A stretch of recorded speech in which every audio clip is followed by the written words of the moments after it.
Restart. क्या बोलना क्या है? अब हम टेस्ट यार हाथ में। चलो।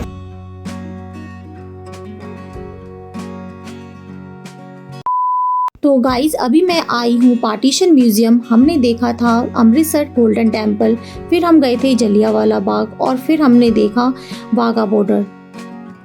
आज स्टे है पार्टीशन म्यूजियम का। तो चलो अंदर चल के देखते हैं कि अंदर क्या क्या चीजें रखी हुई हैं पार्टीशन म्यूजियम से रिलेटेड।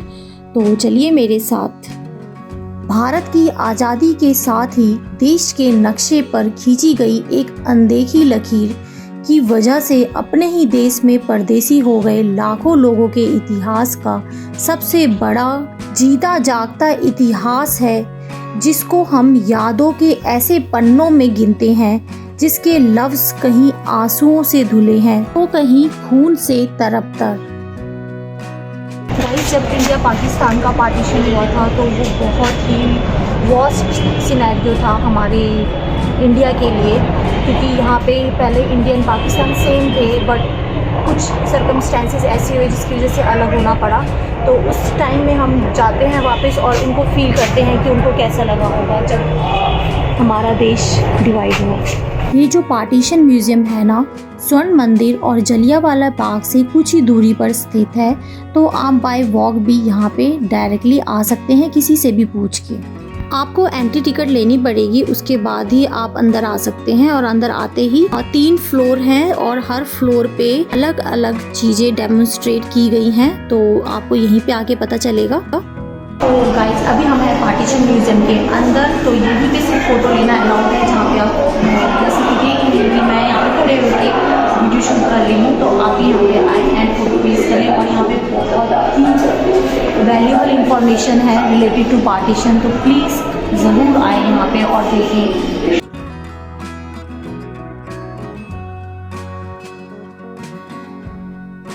और पार्टीशन से रिलेटेड बहुत सारी पुरानी चीज़ें भी यहाँ पे रखी हुई है, तो वो भी गाइस प्लीज़ देखें।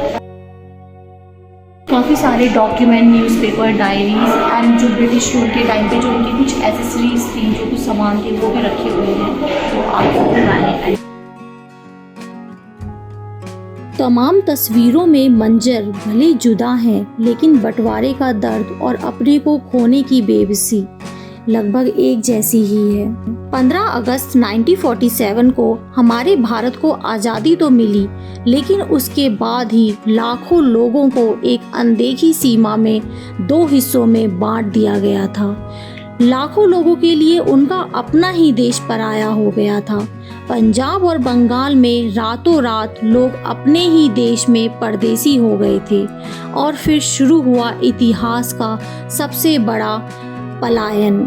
म्यूजियम की दीवारों पर लगी तस्वीरों में कहीं अपने घर बार को छोड़कर पैदल और बैलगाड़ी पर आते लोगों के रेले हैं, तो कहीं पहले से लदी रेलगाड़ी पर सवार होने की जिद में मशक्कत करते लोगों की भीड़ दिखाई देती है। म्यूजियम के अंदर की तस्वीरें साफ बयां करती हैं, कहीं बूढ़ी माँ को कंधे पर बिठाए महफूज जगह की तलाश में कोई निकल पड़ता है, तो कहीं कोई माँ भीड़ में अपने बच्चे को ढूंढ रही थी। कुछ तस्वीरें अपना सब कुछ गंवा चुके लोगों की बेबसी को यहाँ पे बयां कर रही थी। इतना सब कुछ देखकर मेरी आंखें नम हो चुकी थी और मेरा हृदय भारी हो गया था। 15 अगस्त के आज़ादी के टाइम कुछ लोगों की वहाँ की पोशाकें भी डैमों में लगा के रखी हुई थी, जो कि उनकी छूट गई होंगी। इस म्यूज़ियम में 5000 से भी अधिक वस्तुएं डैमों में लगाई गई हैं। साथ ही एक कुआं भी बनाया गया है, जो उन तमाम महिलाओं की याद में है जिन्होंने अपनी लाज बचाने के लिए उस कुएं में कूदकर अपनी जान दे दी थी। म्यूजियम को यादगार बनाने के लिए यहाँ पे काफ़ी लोगों ने दान किए हैं, जैसे कि एक महिला ने अपनी माँ की साड़ी दी, जो कि उन्होंने बंटवारे से पहले पहनी थी। यहाँ एक युवा जोड़े से जोड़ा कुछ सामान भी रखा गया है, जो बंटवारे के अफरा तफरी में बिछड़ गए थे, लेकिन वे बाद में फिर मिले और दोनों ने विवाह किया। साथ ही यहाँ पे एक ताला भी रखा गया है, जैसे कि हम आम लोग अपने ट्रंक में लगा कर रखते हैं अपने कीमती सामान की हिफाजत करने के लिए। तो यहाँ पे मेरा पार्टीशन म्यूजियम का सफ़र ख़त्म होता है और मेरा जो एक्सपीरियंस है वो बहुत ही भावुक है, जो सच में दिल को छू देने वाला है।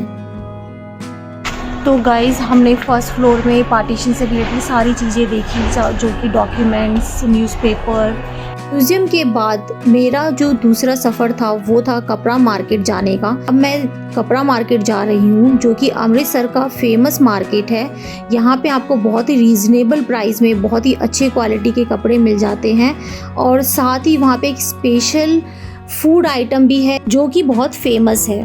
तो ये है कपड़ा मार्केट, और यहाँ पे आप देख रहे हैं कितनी वैरायटीज़ के कपड़े लगे हुए हैं। और अगर आप अच्छी क्वालिटी का कपड़ा खरीदना है तो यहाँ से खरीद सकते हैं, लेकिन आपको प्राइस का पता होना चाहिए, क्योंकि यहाँ पे बहुत से लोग ओवर प्राइस भी बताते हैं।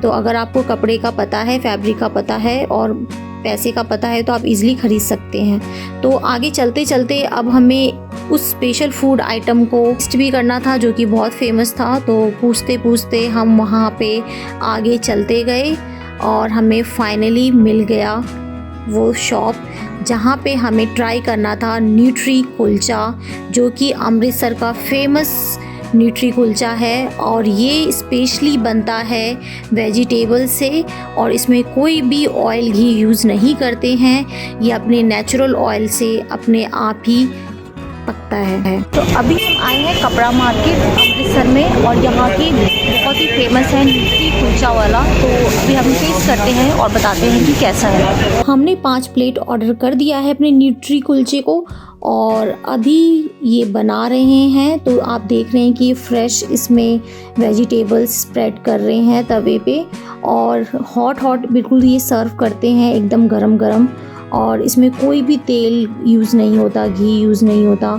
और इसको बनाने का तरीका ये है कि ये मीडियम आंच पे बिल्कुल धीरे धीरे वेजिटेबल्स पकते रहते हैं, और साथ के साथ ही ये सर्व भी करते रहते हैं। तो टेस्ट वाइज अब ये कैसा होगा, तो जब तक अभी हमारे पास हमारी प्लेट नहीं लगती तब तक हमें पता नहीं चलेगा। तो अभी फाइनली हमारे पास 1 प्लेट आ चुकी है। तो अब हम इसको टेस्ट करेंगे कि ये कैसा है टेस्ट में, तभी मैं आपको बता पाऊँगी कि एग्जैक्टली यहाँ का न्यूट्री कुलचा फेमस क्यों है। कुलचे वाले भैया अब गरम गरम हमारी ब्रेड सेक के हमें दे रहे हैं। तो बिना ब्रेड के तो हम टेस्ट नहीं कर सकते, तो अभी जस्ट वो ब्रेड को सेक रहे हैं, और सेकने के बाद ही अब हम टेस्ट करेंगे अपने न्यूट्री कुलचे को। तो वेट कर रहे हैं भैया कब तक इस कुलचे को सेकते हैं, और फाइनली उन्होंने दे दिया है जिया जी की प्लेट में। तो अब हम टेस्ट करेंगे अमृतसर का फेमस न्यूट्री कुलचा। तो गाइस अब हम टेस्ट कर रहे हैं न्यूट्री कुलचा, और मैं टेस्ट करके बताती हूँ कि ये मक्खन पनीर वाली न्यूट्री मक्खन पनीर वाली कुलचा टेस्ट कर रहे हैं। पनीर कहाँ है? और मैं देख के बताती हूँ ये कैसा है, खा के। ऑसम, बहुत अच्छा टेस्ट है। टेस्ट के साथ साथ इसका प्राइस भी उतना ही अच्छा था, जो कि अंडर 100 रुपीज़ पर प्लेट था। तो जब भी आप कपड़ा मार्केट आएँ तो प्लीज़ ये न्यूट्री कुलचा ज़रूर टेस्ट करें। चलिए भैया से भी जानते हैं इस न्यूट्री कुलचा की स्पेशल रेसिपी को। अमृतसर से आप बाहर निकल जाओगे ना, ये कुलचा नहीं मिलेगा आपको। वो आपको मिलेगा बंद टाइप वाला। हाँ, बंद वाला मिलता है वो। बंद वाला मिलेगा। तो फिर वो ऐसे ही सेकते हैं, या फिर वो दिल्ली में लंबे वाले मिलते हो पतले पतले से। कुलचा यही अमृतसर का। हाँ, आपका क्या वैष्णो न्यूट्री कुलचा है? ये भी मैदे का कुलचा है, वो भी मैदे का है। तो बात ये है बहुत कि सॉफ्ट है। ये सॉफ्ट होता है, ये हल्का होता है, इसमें घी घू नहीं लगाता। हाँ, ये ऐसे ही देते हैं। वो तो इतना घी तो क्या ही लगाते हैं, तेल इसमें तो होगा घी तेल तो है। इसमें भी नहीं है, नजर आता है आपको नजर आ रहा है, बस ये बना होता है। वाइन में बनाता हूँ। अगर आपको मेरी वीडियो पसंद आती है तो प्लीज़ मेरे चैनल को फॉलो करें, ताकि मैं नेक्स्ट वीडियोस में आपके लिए और नई ऐसी ही वीडियोस ला सकूं। साथ ही मेरे चैनल को लाइक करना, शेयर करना और कमेंट करना तो ना भूलें।